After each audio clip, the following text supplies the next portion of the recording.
Welcome to Presenting Presentations, the second part of this module. In this section, we're going to look at how you can develop your knowledge, skills and behaviours to allow you to present a professional presentation. This means we're going to look at whether or not scripts and notes can be used, body language and voice, and even how to present online. Many people think that they require a script to help them overcome their nerves and allow them to appear more confident. It also would ensure that they don't forget what they want to say.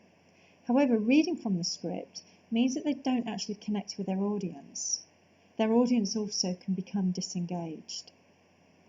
It might indicate also that you as a speaker are not confident in your subject knowledge and you're not confident in your own abilities.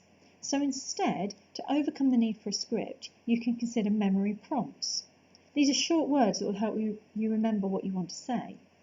They can be included on your slides or as images. In addition to this, you can also use on your software the presenter view. This is where you can add your notes, but the audience only sees the slides. However, if you don't want to use the technology, you can use index cards. And what you can do here is just add notes in large letters, number each card, even considering hole punch and holding them together with treasury tags in case you drop them. When you look at your notes, can you read them within 10 seconds? If not, they are too long. Add in there areas like when you're going to issue handouts and key questions you want to ask. Practice speaking out loud, looking at a make-believe audience. This will allow your mind to link the memory prompts to what you want to say. Some people say to practice in front of a mirror, but this can create a distraction. So generally, we recommend speaking out loud, looking at the make-believe audience. Body language is a big part of your presentation. And within this, we can have a look at how you can appear confident, knowledgeable, natural and personable. The old adage of fake it until you make it can be quite helpful here. There are tricks to this. For example, you can smile and welcome people in, showing that you're in control of the room. Drop your shoulders back and stand up straight, and this shows that you're relaxed. Look at your audience. Glance down at your notes. Keep eye contact with one person or one group while you make a point, and then move to another group or person. And make sure that you include all of the areas of your audience, the back, the front and the sides, etc. This is to allow you to ensure that everybody in your audience feels valued.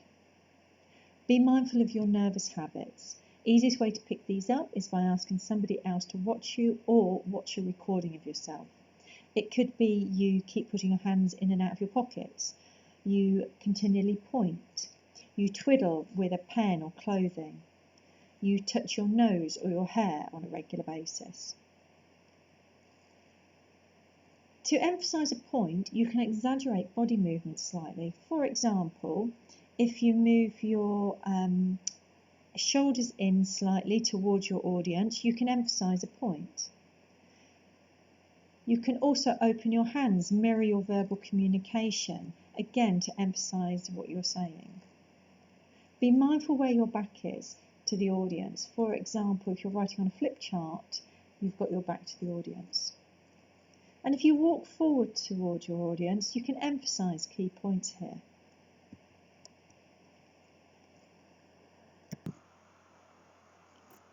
You can use your voice as a tool to engage and inspire your audience. You want to sound clear, natural and expressive. So for example, speaking in short sentences, just like a newsreader would, will allow your audience to grab that sound bite. It also allows you to emphasise the right words and stops you becoming tongue-tied or confusing with your message. The intonation and melody is quite appropriate to consider as well. Look at varying your tone and decide which words you want to emphasise or which phrases. You need to speak more emphatically than you would in a normal conversation because you're slightly away from your audience. Your volume, consider, can you be heard at the back? If you're using a microphone, try to stand at least 30 centimetres away from it to reduce the amount of echo or blurring of the sound. You'll want to ensure that you're articulating your words clearly. And consider how you use pauses. Place them in strategic spots so your audience has time to absorb that information and then reflect upon it. It also gives you a chance to breathe within your communication. Look at the pace. You want something quite natural. Often people speed up when they're nervous or try to slow it down too much and start to bore the audience. Keep your tone in line with your content. Don't sound overly happy when you're actually trying to make an indignant point. Now, good presenters will learn how to use their voice as a tool, so record yourself and ask others for feedback.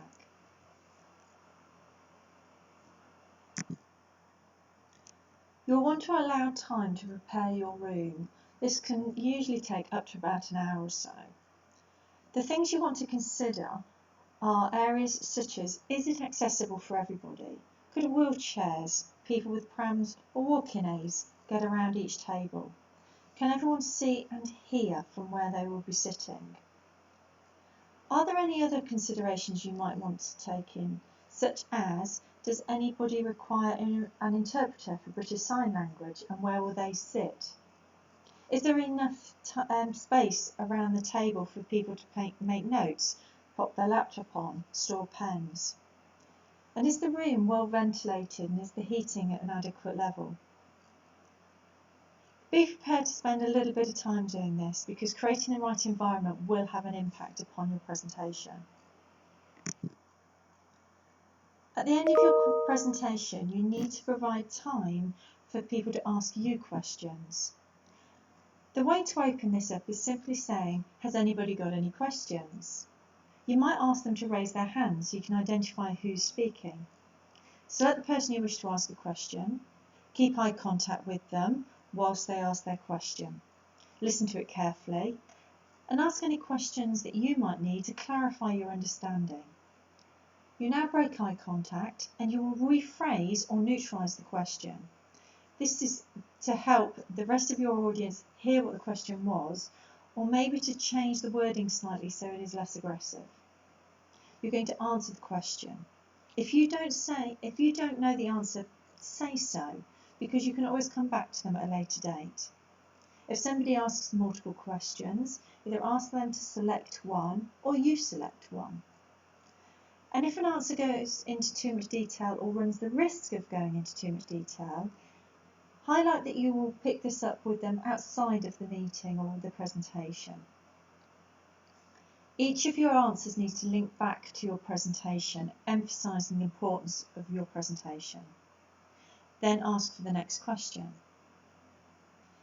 Keep an eye on the time as you're moving from question to question. Prepare any questions you think might be asked so that you can prepare answers. And this way you can either embed them within your presentation itself or feel more knowledgeable when somebody asks. Online presentations can require a few extra considerations. There are less verbal clues to pick up on, and you are going to need to get your head around some of the software. Software that you can use that's free can include Zoom, Skype, Microsoft Teams or Google Meet. Practice with this software by creating an invite to maybe one person and having a go at managing the meetings. And in all of them you should be able to create, invite, start and stop a meeting, turn the microphones off of your audience, manage the chat so you can see what's going on, see who's attending and welcome attendees in. You'll also potentially need to share your screen, so this is another area for you to develop a skill. And some of the software will allow your attendees to change their names, use the icons, create breakout groups, blur their backgrounds, and to record.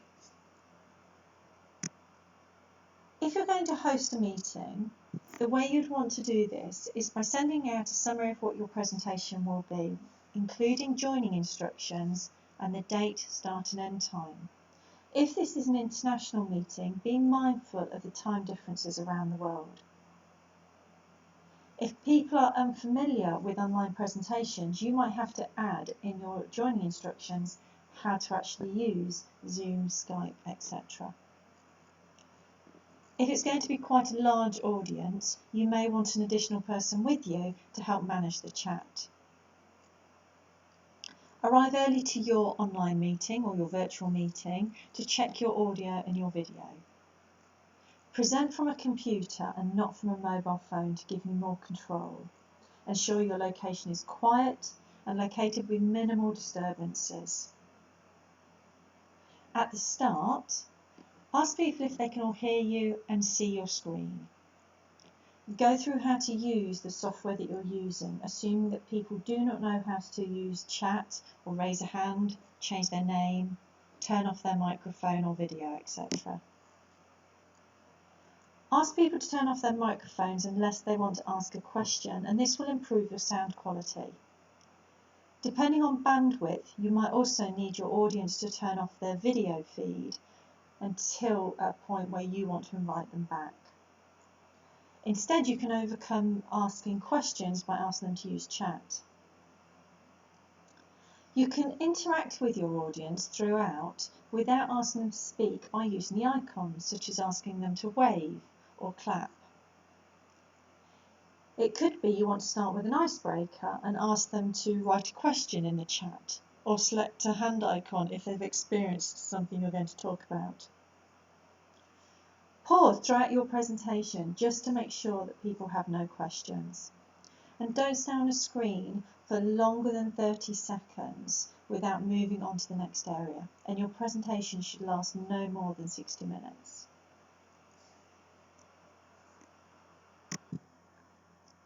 Just a couple of extras that might be of help to you. A great TED Talk that's only 16 minutes long is how to improve your public speaking. And there are some links here about overcoming a fear of public speaking. In addition, there will be a PDF available that will create a presenting checklist for you.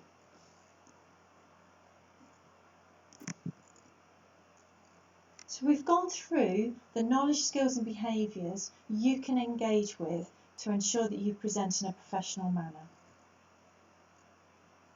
If you are a student, staff member or alumni of University Centre Peterborough, you are very welcome to contact the Employer Hub at peterborough.ac.uk email, and we will be able to support you with any of your questions. Good luck with presenting your presentation.